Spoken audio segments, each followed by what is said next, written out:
Quem gosta de casos criminais? Quem? Já reagi a alguns, na verdade, né? Levei pro canal. Mas esse aqui, quem pediu foi o Bruninho, tá? Ele pediu pelo Incentive, que é Os Motivos de Adam Lanza. Eu nem sei quem é. Mas acho que deve ser um caso criminal assim, tipo. Bem. Sabe? Eu não sei. É que eu ia falar. É que, tipo assim, eu ia falar absurdo. Só que acho que assim, o absurdo, ele pode levar pra dois significados, né? Tipo, de coisa absurda, tipo, eu não sei! Ó, eu só consigo pensar numa coisa muito foda, sabe? Às vezes quando eu coloco lá na capa, nossa, que som absurdo. É um som muito foda. Mas esse absurdo que eu tô querendo falar é de outro sentido. Meu Deus, eu tô tentando pesquisar significados de absurdo. Não se enquadra. Tá. Hor horripilante, sabe? Traumatizante. Isso. Absurdo de traumático. Entendeu? Tive que pesquisar porque eu esqueci a palavra. Enfim. Bom, bora lá. O canal é Psicologia Criminal. Já reagi a outros desse canal. E agora bora pra esse. Aviso. Este vídeo tem como único objetivo tornar-se um documentário e não deve ser utilizado como um conselho legal em nenhum caso, em nenhuma jurisdição. Este vídeo não tem o objetivo de glorificar nenhum tipo de crime ou criminoso de nenhuma forma. Os autores repudiam qualquer tipo de violência ou ato criminoso de qualquer natureza. Este vídeo pode conter material possivelmente perturbador para algumas pessoas. E eu sempre falo, gente, sou uma pessoa extremamente emotiva.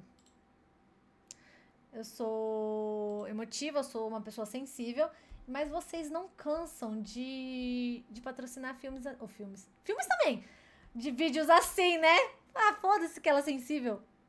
Mas às vezes eu acho que, tipo assim, que eu poderia, tipo, ai, talvez seria mais pesado pra mim. Mas às vezes eu consigo levar numa boa. Acho que já vi algo sobre esse caso, mas foi em outro canal. É bem. Ixi, Maria. Tá, fica a critério da audiência se deve ou não prosseguir com o vídeo. O vídeo tem meia hora. Meu Deus. Meu Deus. Ainda bem que a gente vai assistir outras coisas depois, né? Aí se for perturbador, eu penso em outras coisas depois. Os autores não se responsabilizam por opiniões, considerações e comentários publicados por assinantes ou visitantes nos vídeos do canal. Essas serão inteiramente a responsabilidade de quem os publicar. Bora. Ó, já começou com um barulhinho. Não é legal.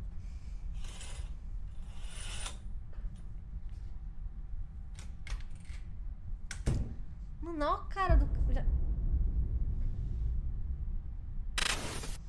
Mano, eu tô... Ó, quando vem esses casos... Isso me assusta mais que filme de terror, mano. Esses sons. Ai, que ódio. Eu vou até baixar o volume. Eu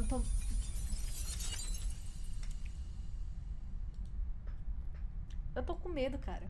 A escola de ensino fundamental Sandy Hook fica localizada em Connecticut, nos Estados Unidos. Admitindo um grande número de crianças todos os anos, uma delas foi Adam Lanza. E enquanto toda a América ainda tentava se recuperar do massacre que havia acabado de acontecer na cidade da Aurora, Adam carregava suas armas a caminho de Sandy Hook. O mundo não estava preparado para assistir pela TV o pior massacre em uma escola de ensino fundamental dos Estados Unidos. E provavelmente nunca estaria. Sem nenhuma empatia, mas com muita munição. Pior que eu acho que o vídeo que eu reagi anteriormente era justamente de massacre, mano. Que era o de Suzano. E se eu não me engano, neste do de Suzano, os criminosos, eles... Foram eles? Foi nesse vídeo? Foi esse crime ou foi um outro que eu tô confundindo?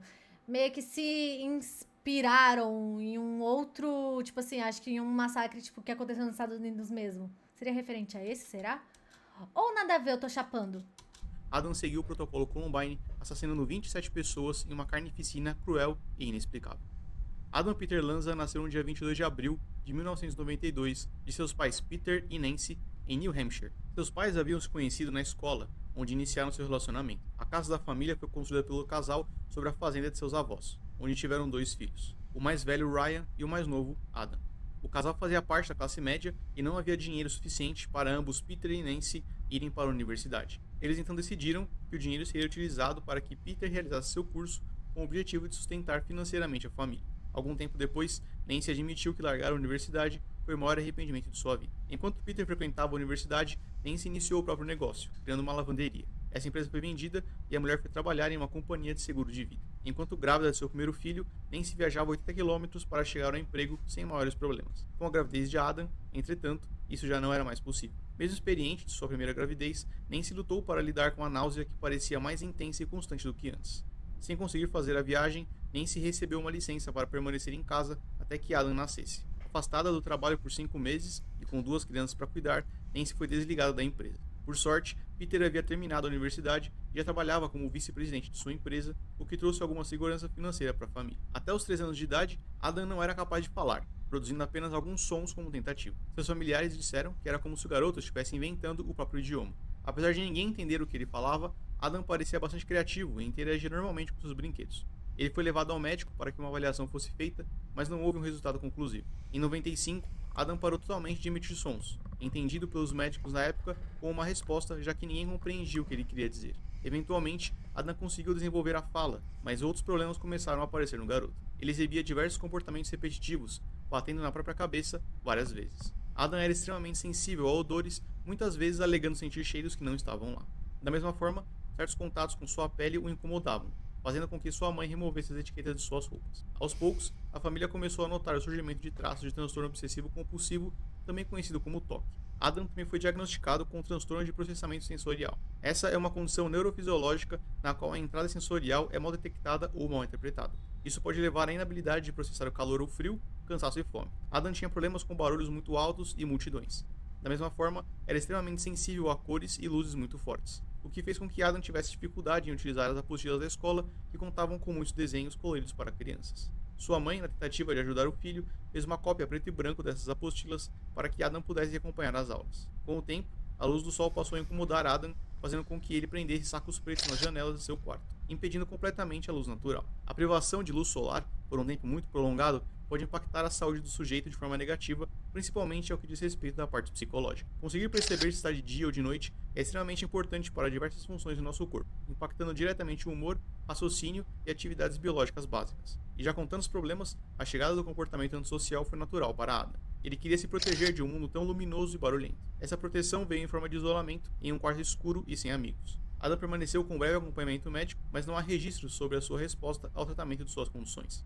Em 98, seu pai Peter recebeu uma proposta de emprego praticamente irrecusável, fazendo com que toda a família fosse realocada para Connecticut. O casamento de Peter e Nancy estava passando por certa turbulência. Peter trabalhava exaustivamente, tendo tempo para a família apenas aos finais de semana. Adam era uma criança com necessidades especiais, o que tornava a vida de Nancy um pouco mais difícil. Algumas pessoas hoje argumentam que as atitudes de Nancy, ao permitir que o filho vivesse em sua bolha, podem ter contribuído para os atos terríveis que faria no futuro. Ainda que o jovem precisasse de muito suporte, alguns de seus comportamentos deveriam ter sido tratados ao invés de reforçados para que suas condições fossem minimizadas, trazendo algum tipo de melhor compatibilidade entre o garoto e a sociedade. Aparentemente, isso não aconteceu. Adam e seu irmão Ryan então deram início à sua nova escola, Sandy Hook. E se já estava difícil para Adam fazer amizades em sua cidade natal, as coisas apenas pioraram agora, tendo de entrar em um grupo já formado de colegas. Sabendo sobre suas condições, a escola realizou o monitoramento de Adam, identificando uma melhora significativa em sua habilidade de comunicação. Ainda descrito como tímido e muito reservado, ao menos agora, Adam exibia momentos raros nos quais interagia com seus colegas de sala. O garoto nunca reclamou sobre sofrer bullying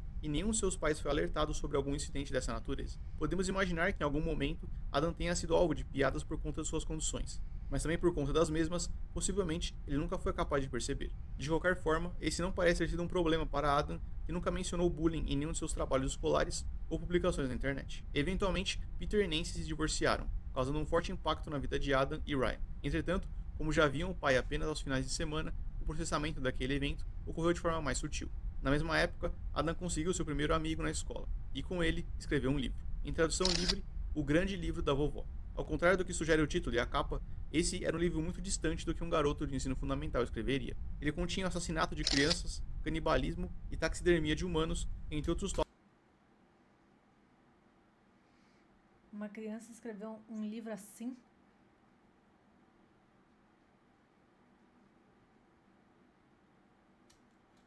Tópicos bastante perturbadores. O pai de Adam, mais tarde, disse que o filho ainda tentou vender cópias desse livro para outras crianças. Adam cresceu e, com ele, também cresceram seus problemas. O garoto abandonou parte de seus hobbies e atividades por conta de sua forte ansiedade e saúde mental. Ele passou a ficar ainda mais reservado, trancando-se em seu quarto por horas seguidas. Na mesma época, ele declarou que não queria mais celebrar o próprio aniversário nem participar de reuniões familiares em datas festivas. O convívio social foi trocado por videogames e pela internet, onde o jovem parecia mais confortável. Com o passar do tempo, Adam começou a ter problemas para acompanhar a escola, fazendo com que suas notas caíssem. Ele evitava fazer perguntas com receio de atrasar a sala, prejudicando o próprio aprendizado. Pensando que talvez É a por grande isso que as quantidade de mães alunos acham por sala estivesse piorando a ansiedade de Adam, criança, o tipo garoto assim, foi movido. É, que essas coisas, tipo assim, videogame influencia as crianças, não sei o que. Já viu aquela reportagem dos animes? Ai, que anime é coisa não sei o que, influencia a criança, não sei o que. Mano, não, isso, tipo assim, nada disso, tipo, eu acho que isso não influencia a criança. Eu acho que vai, tipo assim, do problema que a criança já tinha, entendeu? Porque, tipo assim, desde criança ele já mostrava uns comportamentos estranhos, sabe? Só depois que, tipo assim, ele depois, real, tipo, quis se isolar. E, tipo, uma forma de se isolar é fazendo coisas que você consegue fazer sozinho, né? Ficar assistindo, jogando é uma delas, né? Que você não precisa da companhia de ninguém. Para uma escola católica com salas menores, o que surtiu efeito no começo, até que Adam É. fosse desligado da instituição. Não se sabe se essa decisão foi parte da escola ou de sua mãe. Durante esse período, Adam continuou escrevendo suas histórias repletas de violência e tópicos perturbadores. Uma de suas professoras disse ser comum que alunos escrevam histórias violentas, mas no caso de Aí, ó. Essa professora também tá chapando, né? Comum. Não, aí já tinha que de levar o psiquiatra. Não, relaxa, paz. É comum as crianças escreverem coisas assim. Canibalismo, assassinato, não sei o quê. Não, é comum. Adam, os detalhes eram sanguinários demais para sua idade. Ele parecia obcecado por guerras e destruições. Suas histórias eram tão perturbadoras que a professora não permitia que Adam as compartilhasse com o resto da sala. Preocupada com o filho, Nancy levou o garoto ao psicólogo em sua nova cidade, onde ele foi diagnosticado com síndrome de Asperger, uma condição do espectro autista. Com suas diversas visitas ao psicólogo, Nancy foi aconselhada a remover Adam da escola para que ele recebesse educação domiciliar, uma vez que o ambiente escolar não era considerado compatível com as necessidades do garoto. Foi necessário algum esforço judicial, mas eles conseguiram. Nessa época, Adam deixava sua casa apenas para visitar o psicólogo e para reuniões de um grupo ligado à tecnologia, do qual participava. Ainda que o jovem saísse esporadicamente, todo o resto do tempo, Adam se trancava em seu quarto escuro, entregue ao novo jogo de sua preferência, World of Warcraft. Ao mesmo tempo, a intensidade de seu transtorno compulsivo obsessivo pareceu piorar. Adam trocava de roupa múltiplas vezes ao dia, solicitando a lavagem das peças a cada hora. E para meias era ainda pior. Adam chegava a usar 20 pares de meias por dia. Ele também se negava a encostar em maçanetas e lavava suas mãos com tanta frequência que parte de sua pele começou a sair. Apesar de algumas condições estarem piores, outras pareciam melhorar. Já próximo do ensino médio, Adam sentiu-se confortável para voltar à escola. Caralho, imagina você lavar a mão tantas vezes ao dia a ponto da sua pele começar a sair. Uma das tradições é uma espécie de cerimônia de dança, na qual os professores dançam com seus alunos em forma de despedida entre estudantes e professores. Entretanto, Adam não foi liberado para participar. Apesar de passar muito tempo em jogos violentos, Adam também gostava muito de jogos de ritmo, em especial os de dança. Muitas vezes ele era visto transpirando excessivamente por baixo de sua blusa após cada uma de suas sessões.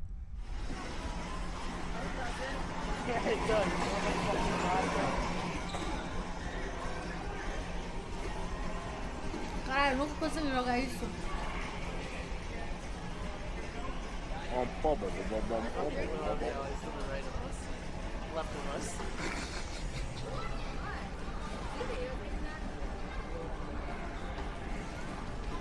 Você tá gravando, tá zoando dele, né? Eu consegui ouvir uma risadinha.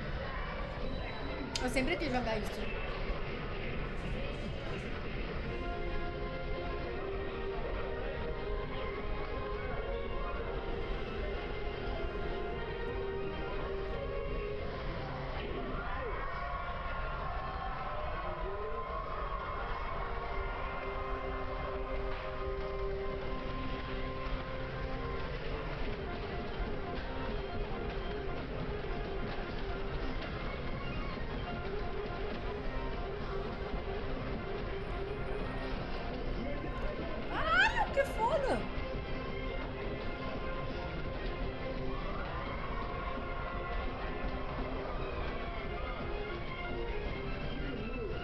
coordenação.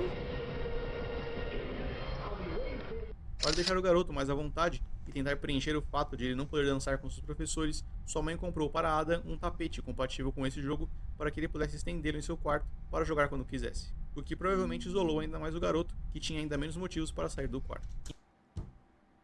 A mãe também não ajuda, né? Boa noite, JP. Tá bem.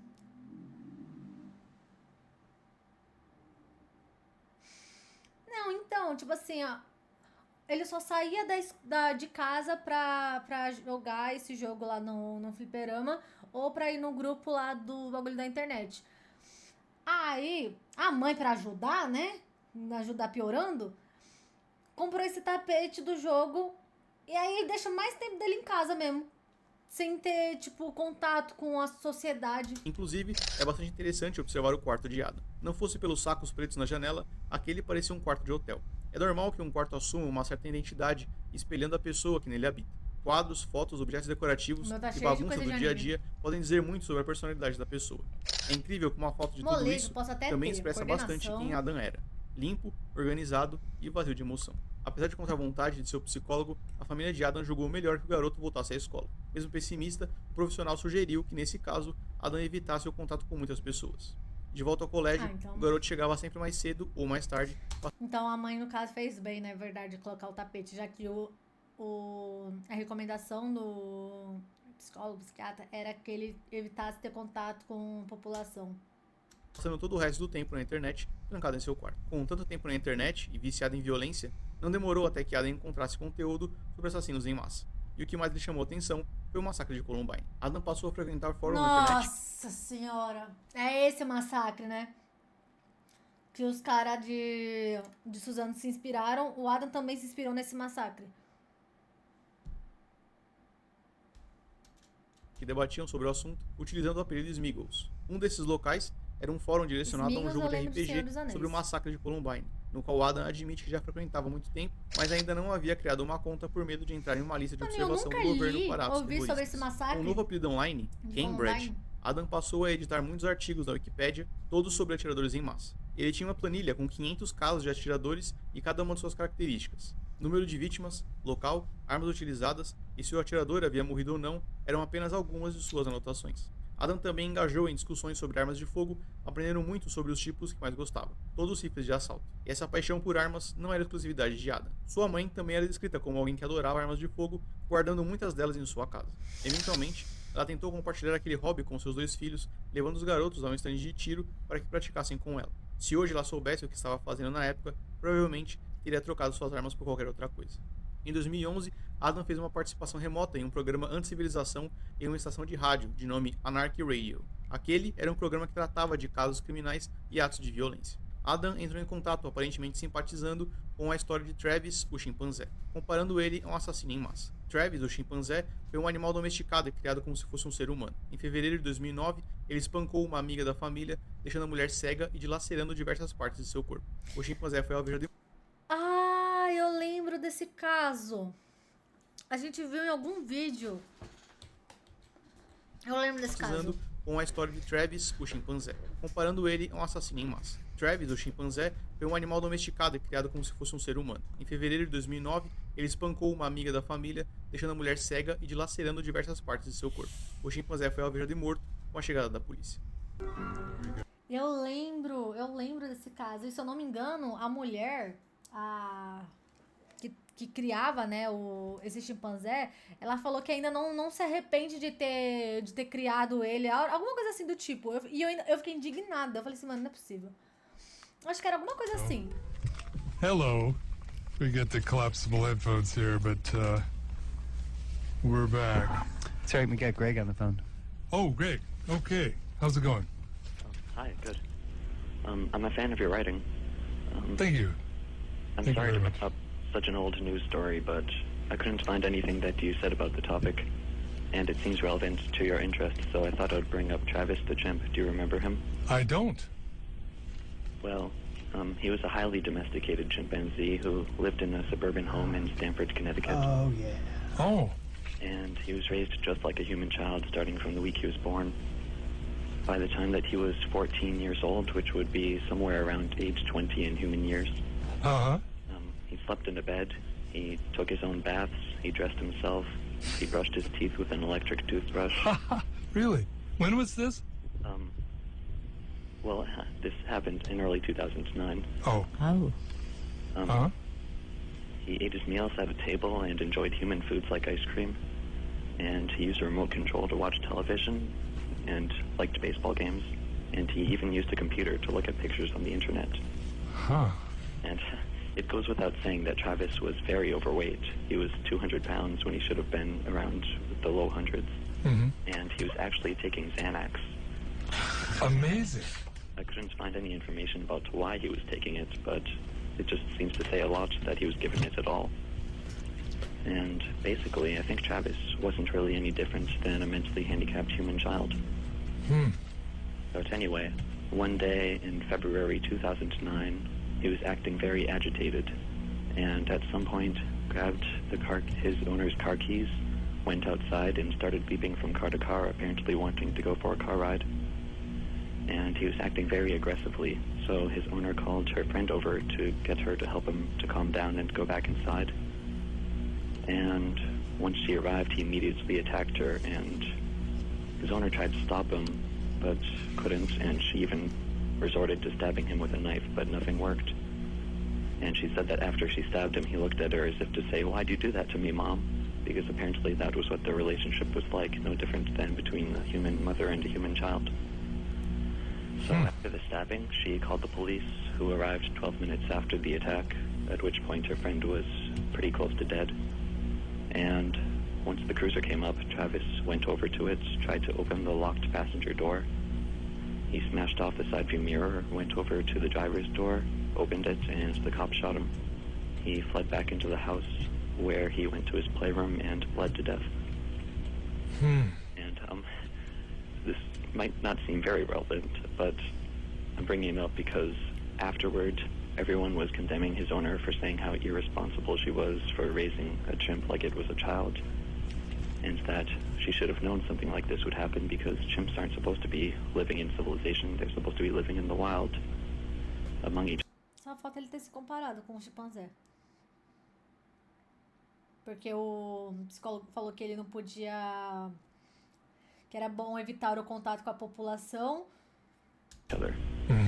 But their criticism stops there, and the implication is that there's no way anything could have gone wrong in his life if he had been living in civilization as a human rather than a chimp. Ah, indeed. So in Travis, because he brings up questions about this whole process of child raising. Yeah. Isn't something which just happens to gently exist without us having to do anything, because every newborn child, human child, is born in a chimp-like state, and civilization is only sustained by conditioning them for years on end so that they'll accept it for what it is.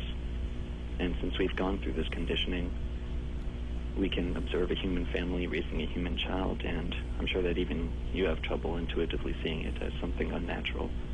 But when we see a chimp in that position, we viscerally know that there's something profoundly wrong with the situation. And it's easy to say there's something wrong with it simply because it's a chimp, but what's the real difference between us and our closest relatives? Travis wasn't an untamed monster at all. He wasn't just feigning domestication, he was civilized. He was able to integrate into society. He was a chimp actor when he was younger, and his owner drove him around the city frequently in association with her towing business, where he met many different people and got along with everyone. If Travis had been some nasty monster all his life, it would have been widely reported, but to the contrary, it seems like everyone who knew him said how shocked they were that Travis had been so savage, because they knew him as a sweet child. And there were 2 isolated incidents early in his life when he acted aggressively, but summarizing them would take too long, so basically I'll just say that he didn't act really any differently than a human child would, and the people who would use that as an indictment against having chimps live as humans do wouldn't apply the same thing to humans, so it's just kind of irrelevant. But anyway, look what civilization did to him. It had the same exact effect on him as it has on humans. He was profoundly sick in every sense of the term, and he had to resort to these surrogate activities like watching baseball and looking at pictures on a computer screen and taking Xanax. He was a complete mess. Mm-hmm. Esse He é o was on a totalmente o computer quê? screen and taking Xanax. He was a complete mess. Mm-hmm. And his attack wasn't simply because he was a senselessly violent, impulsive chimp, which was how his behavior was universally portrayed.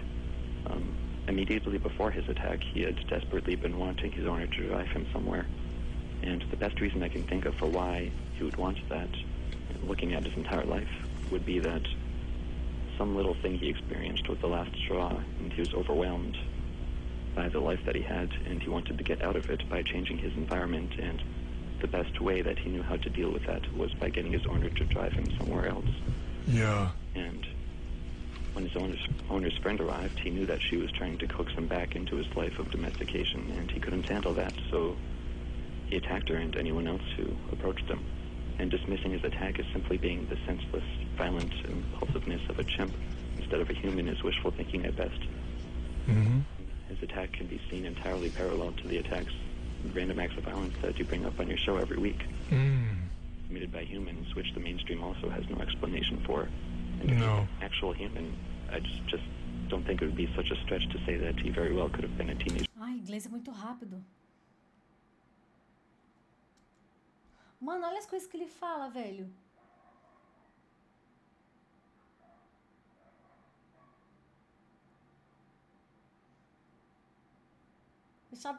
Nossa, ele já dava sinais de ser um psicopata há muito tempo. Small shooter or something like that. Yeah, yeah. And Wow. Mano, Thank eu you, acho, Greg. eu acho que até o cara da rádio ficou sem palavras pra falar. Pra quem não falava muito quando criança fala. Então. Você viu que o cara da rádio já ficou tipo assim. Uhum. yeah, That's quite a story. Yeah, that's really apropos, isn't it? Travis the chimp.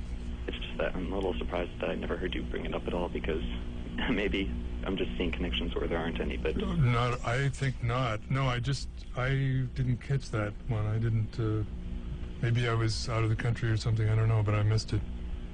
Thanks very much, man. thank you. Take Bye. care. Wow, very well articulated, I think. Sabendo do que Adam fez, é difícil dizer de quem ele realmente estava falando durante essa ligação. Ao fazer aquela crítica social, Parece que, tipo assim, ele tá fazendo a crítica social, tipo assim, da situação do chimpanzé, tipo, realmente falando que o chimpanzé poderia ter sido um adolescente, tomando a mesma atitude que, tipo assim, né, nós seres humanos também, né, nós crescemos numa civilização e tudo mais, e realmente, mano, ó, tipo assim, o caso dele, sabe? Ele cresceu com a mãe que tava fazendo de tudo pra ele, né? Tipo, por causa das condições dele, não sei o quê. Só que, mano, ele tomou um outro rumo. Tipo assim, ele fez uma atrocidade.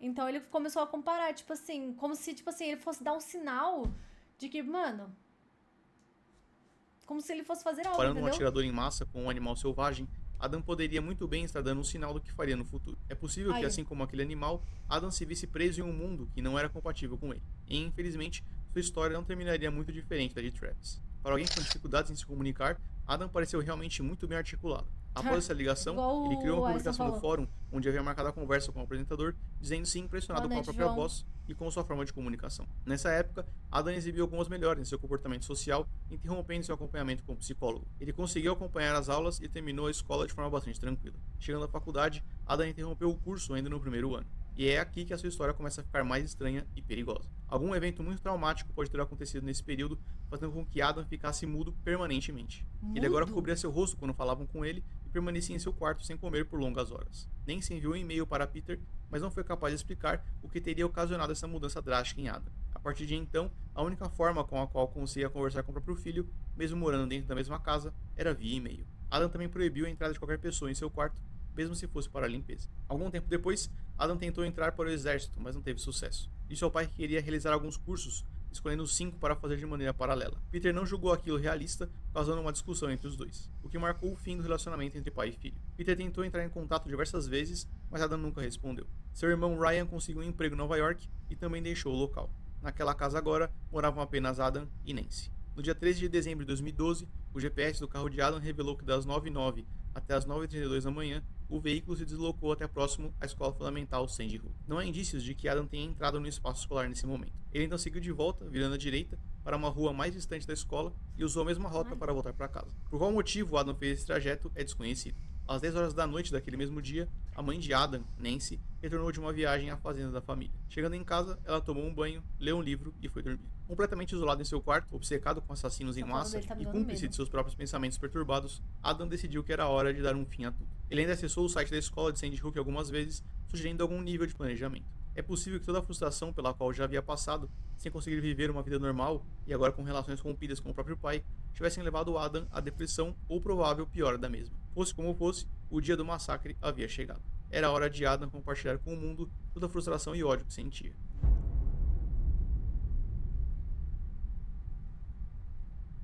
O dia era 14 de dezembro de 2012, aproximadamente 9 horas e 30 minutos da manhã. Adam Lanza vestiu-se totalmente de preto.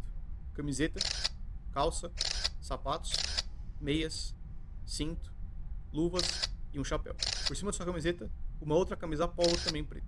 Para completar, Adam utilizava um casaco de utilidades parecido com uma vestimenta do exército, porém sem a proteção balística. Com protetores de ouvido amarelos, para abafar o som dos disparos que faria, Adam caminhou até o armário de armas de sua mãe e pegou um rifle Savage Mark II, calibre .22. Seguiu até o quarto de... Mano, por que essa mãe ainda tinha arma dentro de casa, velho?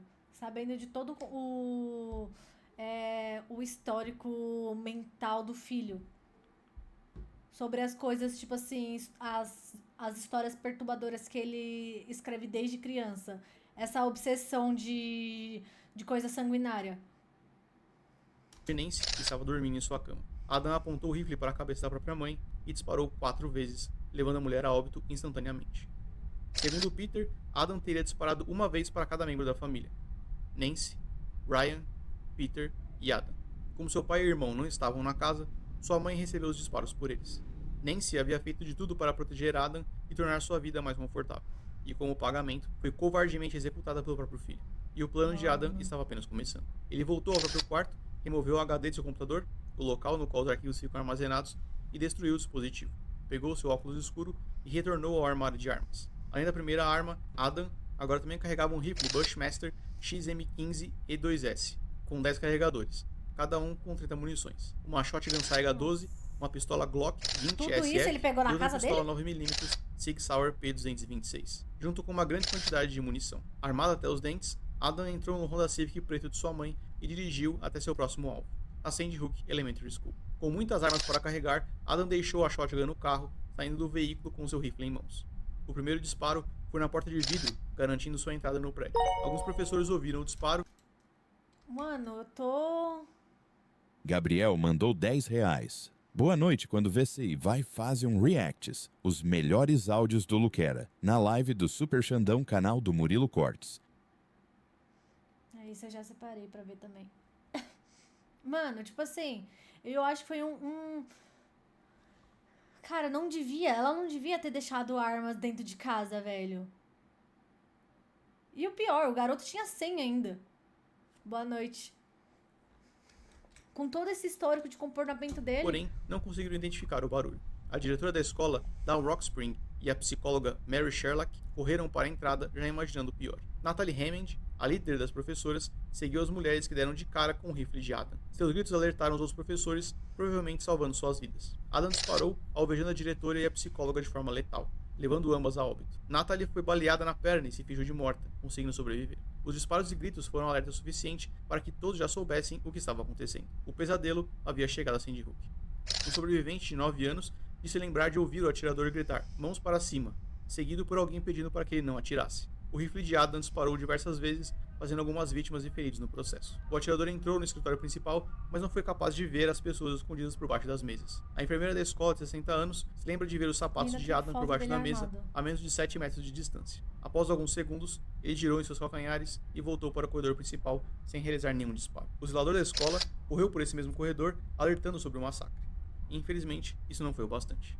Adam entrou na sala número 8, onde a professora Lauren Rousseau tentava esconder os alunos no banheiro, ao fundo da sala. A mulher, totalmente desesperada, pouco pôde fazer quando Adam forçou sua entrada pela porta. Sem dizer nada, Adam abriu fogo, disparando contra todos aqueles alunos apavorados. Lauren, Rachel, outra funcionária da escola, e mais 14 alunos foram alvejados de forma grave, falecendo no local. Um 15º aluno também foi atingido, mas não resistiu aos ferimentos, falecendo mais tarde no hospital. Todos os corpos foram encontrados encolhidos e juntos, já no chão do banheiro. A única sobrevivente desses disparos foi uma garotinha de 6 anos de idade que se fingiu de morta, escondendo-se no canto do banheiro. Ao se reencontrar com a mãe agora aliviada, ela disse: "Mamãe, eu estou bem, mas todos os meus amigos estão mortos." Nossa. A mesma garotinha descreveu o atirador como um homem muito nervoso e lembra-se de ouvir um de seus amigos conversar com Adam. "Me ajude, eu não quero estar aqui", disse o garoto. A resposta de Adam foi a seguinte: "Bom, você está." Essa resposta foi seguida por disparos responsáveis por removerem a vida do menino. O que Adam estava fazendo era terrível, cruel e extremamente covarde. Enquanto o criminoso manchava o chão da escola de vermelho, a polícia foi acionada. What's the location of the emergency? Sandy Hook School. I think there's somebody shooting in here. Sandy Hook School. Okay, what makes you think that? Because somebody's got a gun. I saw a glimpse of somebody. They're running down the hallway. Já com caos e terror espalhados pelo ar, Adam caminhou para a sala de número 10. O repórter policial difere em alguns momentos sobre a ordem desses eventos, mas pela disposição das salas, vamos supor que ele tenha seguido a ordem, entrando na sala 10 após a sala 8. A professora Victoria, em pânico, correu para esconder seus alunos. Alguns no banheiro, outros no armário e outros debaixo de suas mesas. Quando ela se lembrou de voltar para trancar a porta, já era tarde. Adam caminhava para dentro daquela sala com um único objetivo. Ele andou para o fundo da sala, apontando sua arma para alguns alunos, sem disparar. Ninguém disse nada nesse momento, nem os alunos, nem o atirador. Adam passou a disparar na direção dos alunos que estavam debaixo das mesas, tirando mais vidas no processo. Um herói, chamado Jesse Lewis, em seus 6 anos de idade, levantou-se contra o atirador e gritou para que seus colegas corressem. Alguns deles obedeceram e conseguiram fugir. Jesse encarava Adam, que apontou seu rifle para o menino, e disparou, levando o garoto a óbito no local. O atirador precisou recarregar seu rifle algumas vezes, permitindo que algumas crianças fugissem. Caramba, gente. Da mesma forma, eu vou começar a chorar. Olha a criança, velho. Olha, mano, a coragem que ela teve, tipo, de enfrentar esse psicopata de frente pra poder ajudar os amigos. encarava Adam, que apontou seu rifle para o menino, e disparou, levando o garoto a óbito no local. Imagina a mãe dessa criança sabendo disso, velho. O atirador precisou recarregar seu rifle algumas vezes, permitindo que algumas crianças fugissem. Da mesma forma, a arma também falhou em alguns momentos, salvando mais vidas. Muitos dos carregadores encontrados ainda tinham munições, indicando que Adam recarregou sua arma antes de gastar todos os disparos possíveis. Muitos alunos saíram de seus esconderijos para correr por suas vidas, dando de cara com Adam, que agora disparava seu rifle desenfreadamente. A professora que estava na sala se jogou na frente do atirador na tentativa de proteger os alunos, o que causou com que fosse baleada diversas vezes, falecendo no local. Em menos de 4 minutos, a polícia foi capaz de chegar a Sandy Hook. A tragédia começava a vazar para fora da escola, chegando ao conhecimento de pais e familiares que agora voavam para o local. O ataque de Adam chegava ao fim e ele não tinha nenhuma intenção de ser preso. Jogando seu rifle no chão, o atirador pegou sua Glock e apontou a pistola para a própria cabeça. Às 9 horas e 40 minutos da manhã, os policiais ouviram o último disparo.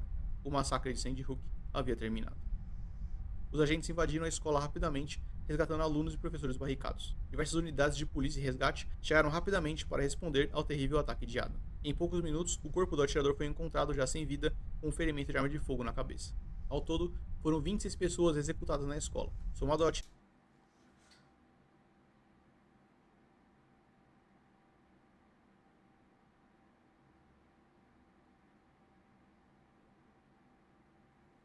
atirador e sua mãe morta em casa, foram 28 vidas perdidas naquele dia e 2 pessoas feridas. Foram 154 disparos de rifle e 2 disparos de pistola feitos pelo atirador durante o ataque. A polícia não encontrou nenhum bilhete de despedida, diário ou manifesto. Chegando à casa de Adam, os policiais encontraram o corpo de sua mãe e seu HD destruído. Nenhuma informação foi recuperada daquele dispositivo. Adam Peter Lanza faleceu aos 20 anos de idade removendo a própria vida via disparo de arma de fogo na cabeça. O comum para casos assim é que o atirador deixe algum tipo de documento, seja por escrito ou vídeo, esclarecendo o motivo pelo ataque. Eles acreditam que sua mensagem será divulgada com o objetivo de transformá-los em mártires. No caso de Adam Lanza, não havia mensagem. É possível que ele tenha optado por encerrar a própria vida e realizou aquele ataque para que outras pessoas sofressem junto com ele, provavelmente levado pela obsessão em Columbine e outros massacres. O FBI foi capaz de recolher em sua casa alguns textos que podem ser entendidos como planejamento para o ataque, porém, em nenhum deles fica clara a motivação para aquele ato terrível. Em uma entrevista após o ataque, Peter, o pai de Adam, pediu desculpas às famílias das vítimas e disse que desejaria que seu filho nunca tivesse nascido. Não há registro sobre de onde o corpo de Adam foi enterrado. Todas as condições de Adam eram com certeza algo muito difícil de se lidar, e ficar isolado em um quarto escuro apenas piorou a situação. Sua vida não foi nada fácil, assim como a vida de cada pai e mãe daquelas crianças também nunca mais será. Ai, gente. Que dó das crianças. E que, sabe, tipo, imagina a dor que os pais sentiram, sabe? Tipo, acha que a criança... Tipo, meu filho tá na escola, tá num lugar seguro, né? Porque, querendo ou não... Escolinha improvável e todo mundo... Tipo assim, a escola é pra ser um lugar seguro pra criança, né? É pra ser um lugar de acolhimento, de aprendizado. Infelizmente, existem pessoas ruins no mundo que, tipo assim, acaba fazendo bullying com a criança, né? Faz preconceito. E tem pessoas piores ainda, né? Com essa maldade toda, tipo, a ponto de tirar a vida de alguém. Imagina aí, você deixa o seu filho lá na escola, tipo, meu filho tá na escola, tá aprendendo, tá seguro. E aí você recebe a notícia que houve um massacre. Sabe? Que seu filho foi uma das vítimas. Sério, e as professoras também tentando proteger os alunos, assim, tentando esconder. Aquela última professora que se jogou na frente, né, pra poder proteger as crianças. Até a criança, aquele menino de 6 anos, mano, teve a coragem, tipo assim, de chamar a atenção do Adam, tipo, pra que os amiguinhos pudessem fugir. Sabe? Imagina o que... Não, todas as crianças, assim, imagina o psicológico delas.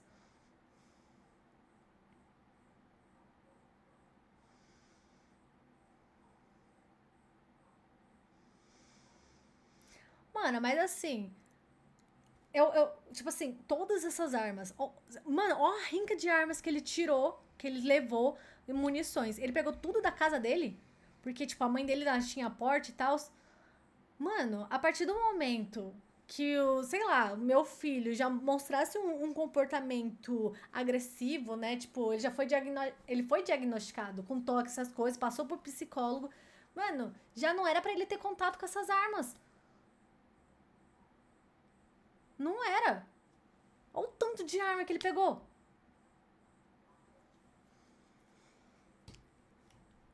Ai, gente, Nossa, sério. Isso dói. Dói.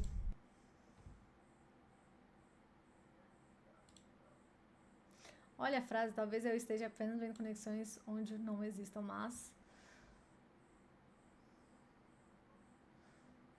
Ai, gente, sério. Tem coisas que eu fico... Sabe, quando ele tava falando lá do chimpanzé, eu ia comentar. Gente, o pior animal no mundo é o ser humano. Não é esses animais selvagens. Sabe, é o ser humano.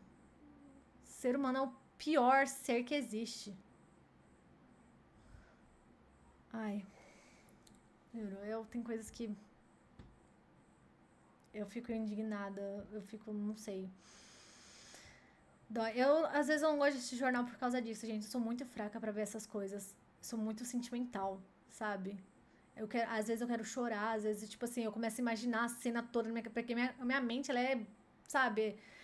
Eu começo a imaginar as coisas, aí eu já fico assim, sabe? Complicado.